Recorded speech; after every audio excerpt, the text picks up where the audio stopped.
I'm Dr. Kay Fontana, spiritual grief and sound healing practitioner and founder of Healing Our Grieving Hearts.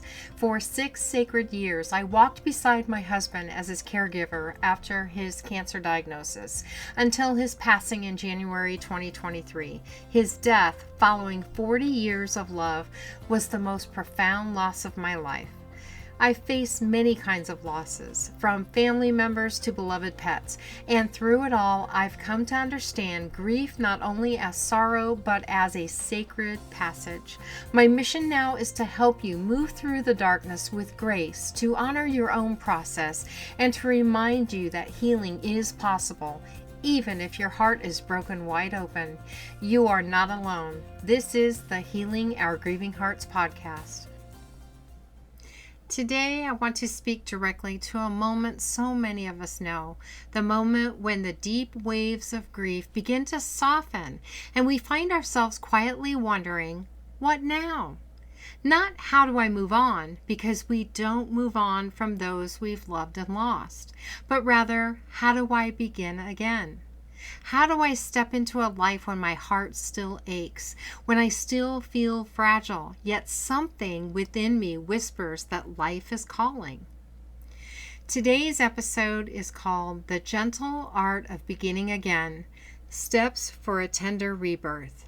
This is about reclaiming life, not by forcing it, but by allowing it to unfold gently, like a seed slowly breaking through the soil toward the sun.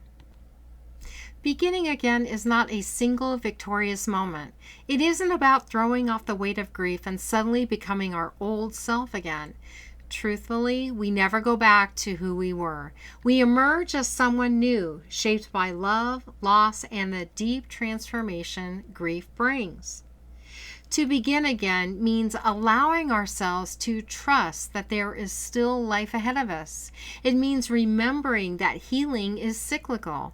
Just as the earth moves through winter into spring, our soul moves through seasons of stillness into seasons of gentle awakening, which I spoke about in last week's podcast. When my husband Dave passed away after so many years of health struggles, there was a long stretch of winter in my heart. I lived moment to moment, just breathing, existing. But I remember the first time I felt something stir again, the smallest flicker of curiosity about the future. It wasn't joy yet. It was more like a quiet whisper saying, "You're still here. There's more for you." That whisper was the beginning of my own rebirth. And that's what I want to talk about with you today. Not rushing, not getting over it, but listening to those whispers and letting life return one step at a time. For many, beginning again feels almost impossible at first. I know it did for me. When you've lost someone who was part of your every breath, the idea of beginning again can feel not just overwhelming, but almost unthinkable. In those early days, even the smallest decision, like what to eat or whether to leave the house, can feel monumental. There are real and tender barriers that make the idea of renewal feel far away. This first is the fear of betrayal. There's a quiet ache that says, if I smile, does that mean I've forgotten? If I enjoy something, am I leaving them behind? We might hold back joy because it feels disloyal. But here's the truth I've come to know. Love doesn't vanish. It evolves. It's not a betrayal to feel happy again. It's a tribute. Your heart is not erasing them. It's carrying them forward into what's next. Your joy, your laughter, your healing. They are not rejections of the past. They are echoes of love still alive within you. The second barrier is sheer exhaustion. Grief is exhausting. Caregiving is exhausting. There are days, maybe even months, when just getting out of bed feels like a victory. And that's okay. After so many days of tending to someone else, it's natural that your own needs feel forgotten or too heavy to bear. The body, the spirit, the mind all need deep rest after long periods of giving and grieving. So if you're not ready to begin again, I want you to hear this clearly. That is sacred. Rest is not resistance. It is part of the path. You are not behind. You are healing. And then there's pressure, often from others, but sometimes from ourselves. People might ask, "Are you doing better yet?" Or offer advice that, although well-meaning, can feel like a subtle nudge to be someone you're not ready to be. They might suggest you date, take a trip, or put it behind you, not realizing that your soul is still mid-exhale. And then there's your own inner critic, whispering, "I should be further along by now." But healing doesn't follow a calendar. It moves in spirals, not straight lines. Every heart finds its own rhythm, and yours is sacred. Here are 6 gentle steps to guide you in beginning again, not through force, but through tenderness.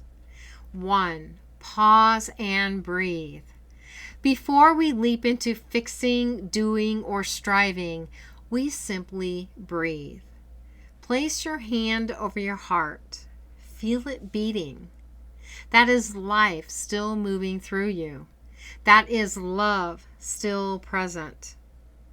Inhale softly. Exhale slowly. Let yourself arrive fully in this moment. You don't have to know what's next. You don't have to rush. Renewal begins not with a plan, but with presence. Even one conscious breath is a doorway back to yourself. 2. Listen to your heart. Grief has a way of silencing everything, even our own inner voice. But beneath the sorrow, quiet longings still stir. Ask gently, what does my soul quietly long for? Don't try to answer with your mind. Let your heart speak.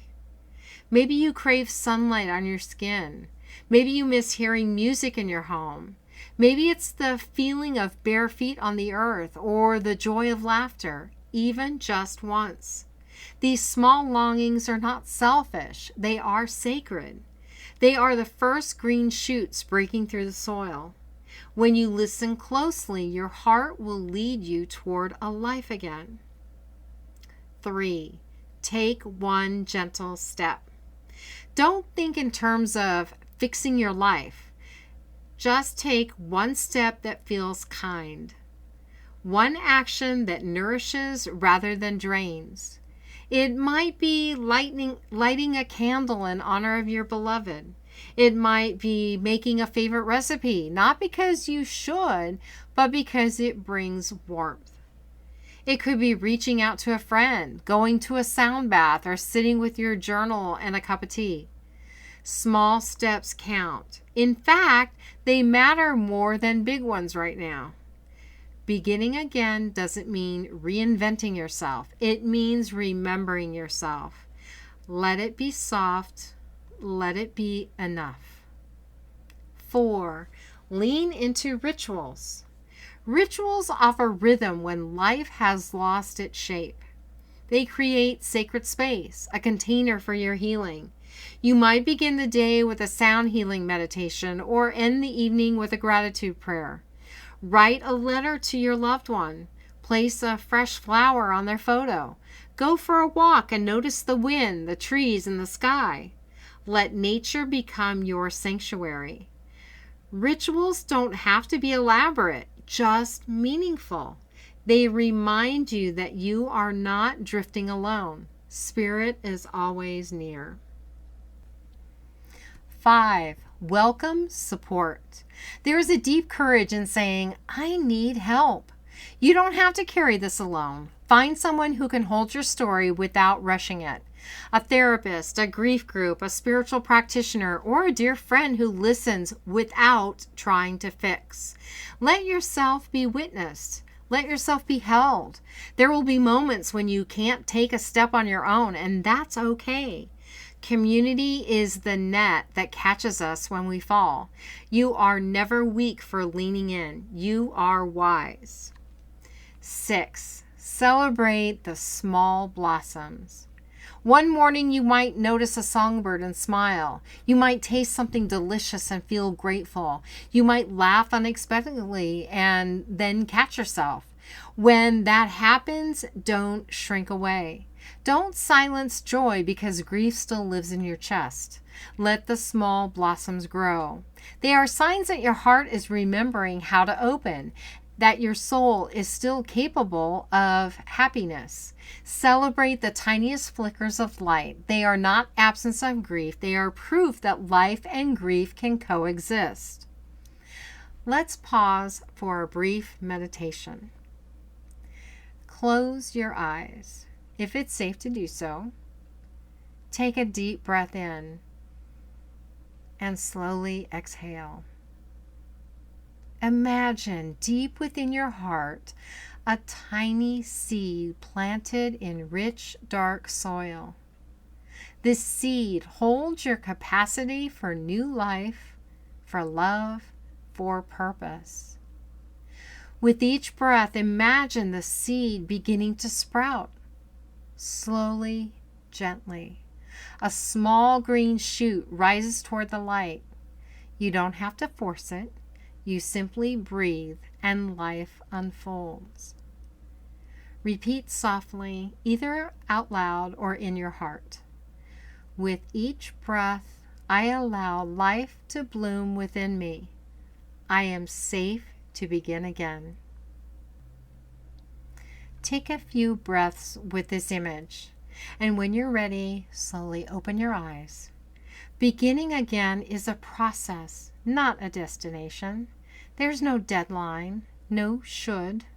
It's a tender unfolding, guided by your soul's pace. If this episode speaks to your heart, please share it with someone who could benefit from it. The mission of Healing Our Grieving Hearts is to support women who are navigating life after loss of a spouse or soulmate, and those who are tenderly companioning their husbands through illness. Through spiritual support, sound and vibration therapies, and reflective practices, I help women find meaning, healing, and renewed purpose. For free resources, including tips on coping with grief and rediscovering joy, visit purpose.healingourgrievinghearts.com. And to connect with me on Facebook, you'll find me at facebook.com/k.fontana. Thank you for listening to this episode of the Healing Our Grieving Hearts podcast. Remember, you are not alone in your grief, and your experiences and emotions are valid.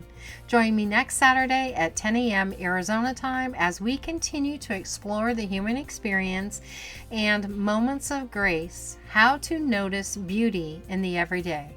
Until next time, may your grief be held in compassion and your heart be held in light.